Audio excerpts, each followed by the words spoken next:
উদয়পুরে রান্নার গ্যাসের লরি গাড়ির চালকের মদমত্ত অবস্থায় চাপা দিয়ে মানুষ হত্যার চেষ্টা। উত্তেজিত জনতার উত্তম মাধ্যম চালককে। ঘটনার বিবরণে জানা যায়, বৃহস্পতিবার রাতে গোকুলপুর বাজার সংলগ্ন এলাকায় ঘটে চাঞ্চল্যকর ঘটনাটি। অভিযোগ, লরি গাড়ির মদমত্ত অবস্থায় পথচারীদের ওপর গাড়ি তুলে দেওয়ার চেষ্টা করেন। স্থানীয়রা সঙ্গে সঙ্গে লরিটিকে আটকে দেয় উদয়পুর ব্রহ্মাবাড়ি এলাকায়। কিন্তু আটক হওয়ার পরেও চালক ফের গাড়ি চালিয়ে যাওয়ার চেষ্টা করলে উত্তেজনা ছড়ায়। উত্তেজিত জনতা চালককে ধরে উত্তম মাধ্যম দেয় এবং লরিটিতে ব্যাপক ভাঙচুর চালায়।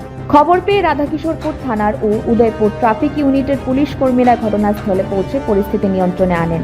অভিযুক্ত চালককে গ্রেপ্তার করে থানায় নিয়ে যাওয়া হয়। পুরো ঘটনার তদন্ত শুরু করেছে বলে পুলিশ জানিয়েছেন। Bureau report, the social Bangla. Brahmabari এলাকায় প্রায় সময় দুর্ঘটনা হয়, মূলত কি কারণে আপনাদের স্থানীয়রা?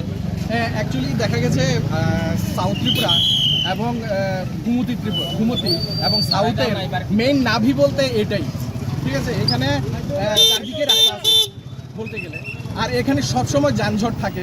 এই কারণে এখানে একটা সিএনজি স্টেশন রয়েছে, এদিকে অটোর লাইন, এদিকে ছোট গাড়ির লাইন। তো স্বভাবতই এখানে আবার বাসগুলি এসে সাউথ ত্রিপুরায় বা অমরপুরের দিকে যে বাসগুলি যায়, এখানে সব গাড়িগুলি এখানে এসে দাঁড়ায়।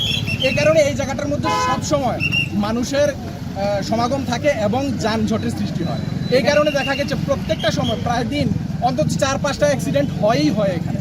ঠিক আজকেও সেই ঘটনাটাই হয়েছে হয়তো।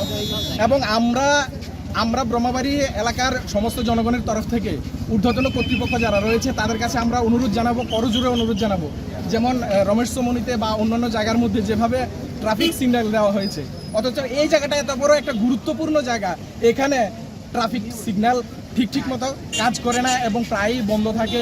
আর ট্রাফিকরা মানে কন্ট্রোল করতে পারে না, বিশেষ করে অফিস সময়ে।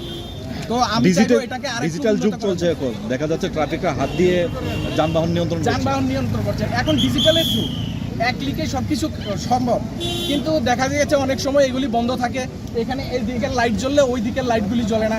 ইভেন আমিও একদিন এমন কন্ট্রোলিং করেছিলাম, ট্রাফিক এখনো আসেনি, এই লাল লাইটটা কন্টিনিউ জ্বলে আছে, গাড়ি সবগুলি এদিকে এসে দাঁড়িয়ে থাকে, তখন আমি সিগন্যাল দিয়ে এগুলিকে পার করেছি, আমি নিজেই করেছি এমন। তো এভাবে ডিজিটালের যুগে এই সিগন্যালগুলি কেন এমন হবে? আমরা ঊর্ধ্বতন কর্তৃপক্ষ যারা রয়েছেন, আমরা করজোড়ে অনুরোধ জানাবো এগুলির যাতে আরও একটু মডিফাই এবং উন্নতি করা হয়। ধন্যবাদ। না রে, রেজিস্ট্রি করে বিয়ে করব। গয়নাগাটি কিছু হবে না রে। দিদিকে আর কত চাপ দেব বল? দিদি আমার জন্য অনেক কিছু করেছে। আর না। এই তোর সাথে পরে কথা বলছি, রাখছি। দেখ তো পছন্দ হয়েছে কিনা। চল ড্রেসিং টেবিলে চল।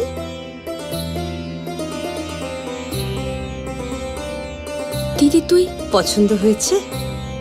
তুই নিজে বিয়ে করলি না, আমায় লেখাপড়া শেখালি, আজ বিয়ে দিচ্ছিস, মা বাবার কোনো অভাব রাখিসনি, আজ এভাবে সাজাচ্ছিস কেন?